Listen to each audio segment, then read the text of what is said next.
What's going on, everybody, and welcome back to the channel. So I've been pretty busy working on my Steam game that I'm hoping to have a Steam page for by the end of the year, but I don't really have that much interesting to show for it at the moment. What I mean by that is that I've been testing different scripts and different components, but it's not all that interesting to look at, and I don't want to create a devlog that's just a lot of grids and boring Unity scenes and doesn't have that much interesting art to look at. So I've decided to create a new sort of video series of me just playing games that I find interesting either on itch.io or my Nintendo Switch or honestly wherever, and just kind of review it from the perspective of someone who likes to make games. For me, playing games, especially indie games, is a huge source of inspiration, and I'd love to share that on this platform to kind of give a sense of how I think when I play games and how that impacts the games that I make. So to start off this series, I'm just going to be playing a few random indie games that I found on my itch.io. Since itch.io is a place where a lot of indie devs just post random projects, I find that it's a really cool place to find games with interesting and innovative mechanics that you might not see anywhere else.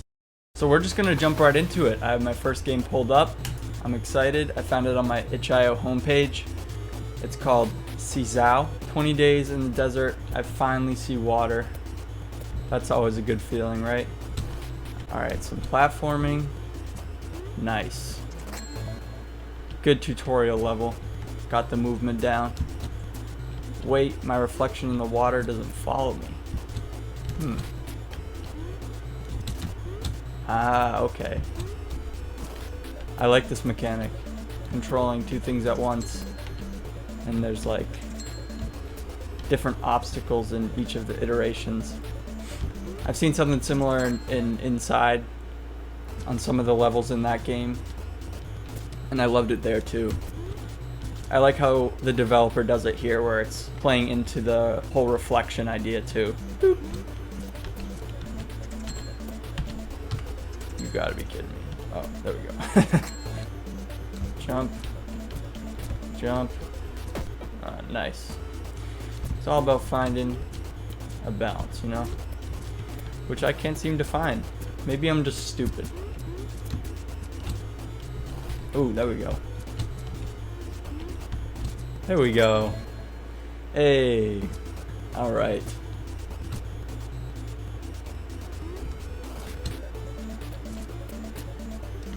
Flip the switch.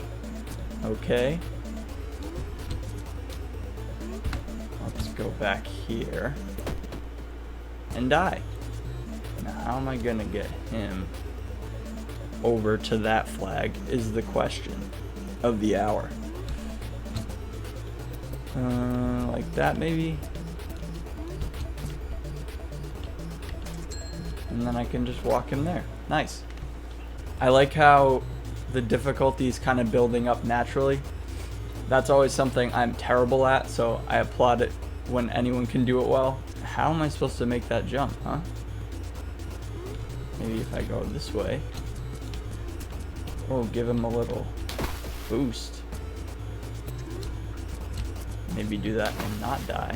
I'm struggling, but this is a really cool level too, because slowly they're introducing new mechanics. First it was the jump, just moving, and then it was introducing the fact that your reflection can be blocked and it doesn't necessarily have to move with you. And they're slowly introducing new things, like the last level I think was a switch, and now they're introducing this push mechanic. I love it. The flow of the game is really great. It's always good to introduce new things slowly.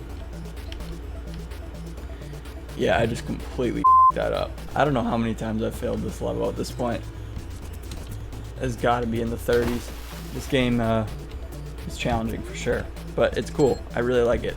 So Sizao was a really cool game. I love the central mechanic of controlling your reflection and yourself at once and dealing with the different obstacles that each has to face. I love that for a puzzle mechanic.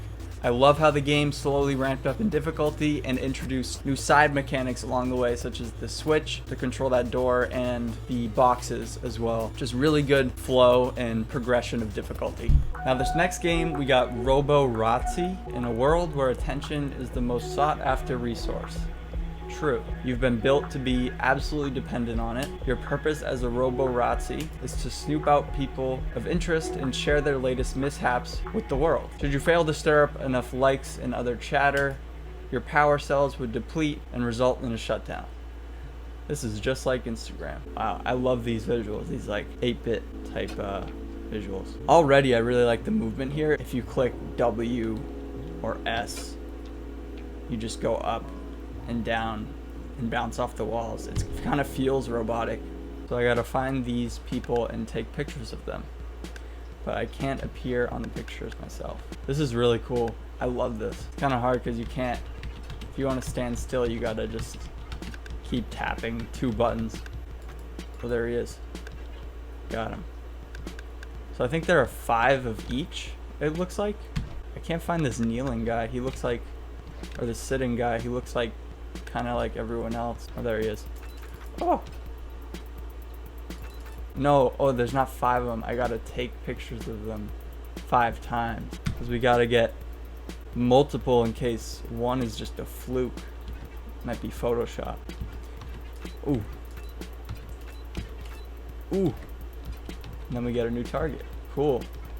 This is awesome. I love this game. The movement is so unique. It's so simple, but so unique at the same time. And I also love the picture mechanic. In a 2D space, having a mechanic where you're taking pictures could be a little difficult, but I love how they do it. Oh. I just appeared in the picture. I guess that broke me. Oops. Choose a room. How do I choose? Oh, yeah, of course, walk into it. Idiot. And I have a health bar that progressively goes down. Do I get health when I take a picture? Is that how it works? Is there any consequence to just taking pictures? Oh yeah, never mind.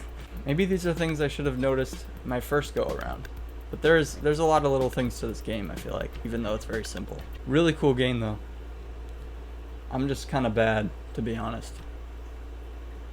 I like making games, but I'm not the best at playing them. So Robo Rotc, I love this game. I love the visual style. I'm always going to be a fan of that 8-bit look. I also love the health bar mechanic. I think that brought a lot of balance to the game because it limited the player and prevented them from just taking pictures of everything on the screen and not really looking for the people of interest. Adding consequence to just taking pictures of nothing is really important because, you know, it just gamifies it a bit more and makes players have to make smarter decisions. I also love the movement. The movement is really cool as well. It's super simple, but it makes you feel like you're an actual robot. You know, you give it a input and it just follows that input until you give it another one. I love it. All right, we'll play one more. This game is called Goodbye Doggy. It was one of the games on the popular page. Your good life as a family pet has come to an abrupt end. Help your family deal with their grief by drifting from room to room and exploring the house. An undying sense of loyalty has pulled your spirit from the chasm of death. So I can float around. I can bark. I'm in another dimension. I guess my barks don't influence my family. This person's much too dehydrated from crying in order to continue baking. Oh, I thought it said barking. I thought she was barking, like trying to get him to be alive. So I can get her some... Is he naked? So I can bring her some water. I can bring her some water, but I can't... She can't hear me bark. Do you want the bread? You need some clothes. They accept the bread, never questioning the previous whereabouts. Scarfing the slice down, you can see them calm down. Oh. Ghost Doggy. Solving all the issues. Now I gotta clean the attic. Oh, I just dropped it. Oh, there we go. The attic is totally clean. Why can't I take my ball? Can I bark? Well, I can't do anything because I'm holding this dust. Oh, there we go. I just dropped it. Got it. Let's give you some bread. Hungry naked boy. If only you could toast it. Yeah. If only.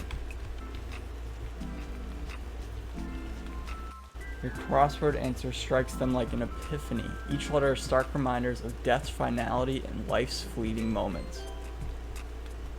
This is a heavy game. Staring at the wardrobe, a worried look crosses their face. They may need help choosing something. Oh, we finally getting dressed?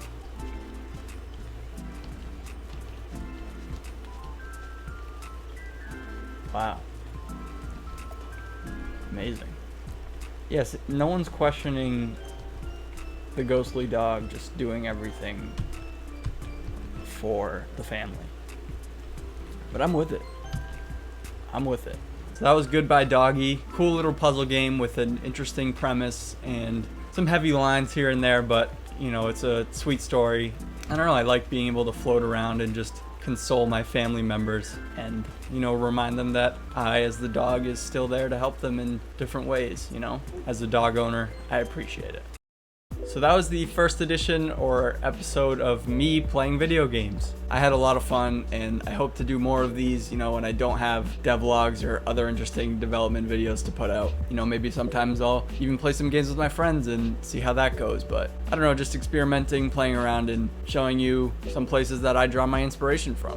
As always, thank you so much for watching. Stay tuned, subscribe, and I'll see you in the next one. Slow it down to a medium groove.